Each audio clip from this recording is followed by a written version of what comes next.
إذا ما هسنت برياقون دم ببصد هذا الدرس الدجالي كجرين دجانا داس أول إخوص كويس دجمد حضور دجال لذن ولا إن دحينا نودات كمختار ربع وهاي عمر خروق بهي نمنك الشباب نمنك الشباب هاي دبارتك هاي ومدن صوماليات ما دام الدجالي يودرين دب أو دجان كدجنا كرشول كدجال ماي إذا ما ذولك جوليس زين جبي حام بميلو الدجال كقدر رايجي كني اللي وريجان marka ma waxaad la wareegteen deegaanadii maleeshiyaadka Mukhtaar Robo ay joogeen iyo deegaanadii kale ee kooxdii kale ee ka soo horjeeday Mukhtaar Robo ee shabaabka ahaa ay ku dagaalamayeen Mukhtaar marka hore wali haayay lam oo horeyna shabaab ku tirsanay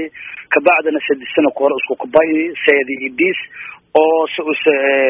markii soo ogaaday in nimanku waldiineen wadna oo dadka dhibaatay hayaan maalin walba dadka la isku dilaw xoola la baado soo ogaaday ku bacdi idis isku fadheedi meelu isku fadheedi deegaankiisa ku jeeday isku dhaladay hayti balse deegaankaas wali weerar ka qaaday niman kale ee ka tirsan shabaab oo meel fog ku duuli deegaanaduna la wareegni meeloogi nimankii haduuli iyo qoyan hayti laakiin wasiir waxa la isweydiin karaa dad badan shaki ay ka muujin karaan ilaa hadda ma jirto meel uu Mukhtaar Robo ku yiri waan ka baxay al-shabaab laakiin way jirtaa in khilaaf uu ka dhaxeeyay xubnaha sarsare ee kooxda al-shabaab dawladna ay kaliftay inuu deegaankaasi yimaado sidee ba arimahani aad ku aamini kartaan mar haddaysan jirin inuusan al-shabaab ka bixitaankeedu uusan shaacinin Mukhtaar Robo al-shabaab uusan ku banaa al-shabaab ma buweerar rafadna Mukhtaar xaaladis in badan la dareerni uu saniyal badan Mukhtaar al-shabaab wali shal tabeena fikirka in dadku dhibaatada lagu dhaafo go'doomintu la kahayo deegaanadun koonfur galbeed shiriidiyo la go'doomiyo lagu dhaafo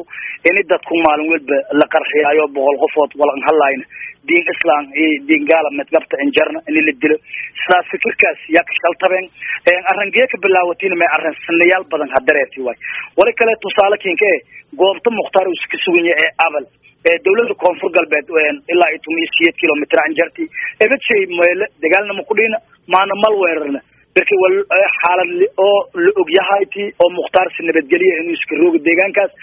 balse dhibaatada wali horiyay nimankii cadawga hayay jidateedun email walba godoomi oo mudun dhibaatay yageek haddana wali fadaayeen inay dhibaatada si badiyaan shidadina si badiyaan wadaadka aan weerareen ilaahay idin shay balse weerarasho wal faa'iido muqalna waana ka guul dareysadeen insha Allah marka kooxdii al-shabaab ee deegaankaasi joogtay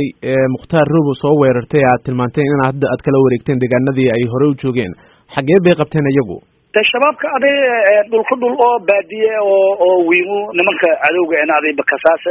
markii milyo weer ama qooyan hobl ku jibi nagadaayan haddana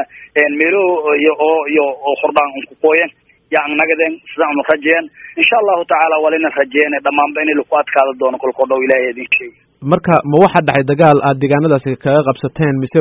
markii ay maqleen in ciidamada maamulka koonfur galbeed deegaanadaasi inay ku soo wajahayeen ayay iyaguna halka ka bixin maalin mogon dagaala dareeri saadii bal dareerta inuu walbadan uu ku hadalni laanta VOA ga naftii waraysi badan uu ka siini dagaali dareereen dagaaladiina walku ka adkaaday nimanka cadawga insha Allah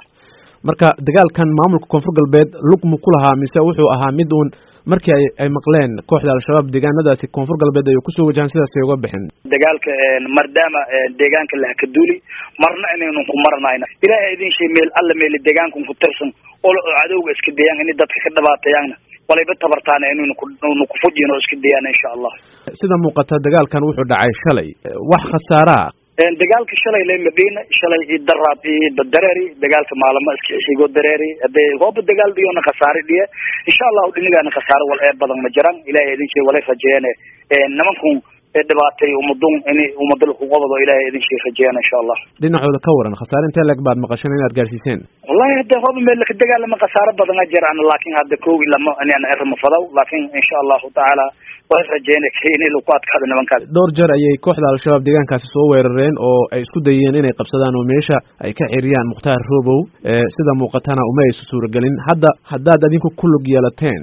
ma jira walaac ka qabtaan in markale dib ay isku soo abaabulaan kooxda al-shabaab oo dagaalo kale ay deegaanadaasi ka dhacaan qolada al-shabaab ee khawaarijta ogta ummadun mar walba dhibaato ka hayaan marna raalmo ku nagadayaan dalku intii lagu cirib tiraw in nabad ku dhiida una ma rekorna geek ku baad wal mahweer raayeen ma rekorna balse wala rajeeyeen inuu ku difaacno insha Allah deegaanka ilaahay idin shay marka maxaa kaga qorshaysan Mukhtaar Robo la oday deegaanka ndalabiyo inuu qorshe gooni ah hadda kulana ma jaro Mukhtaar oo fadona meelis loogu kor hab fadoon deegaanada koonfur galbeed meeliis fado ku seeda koray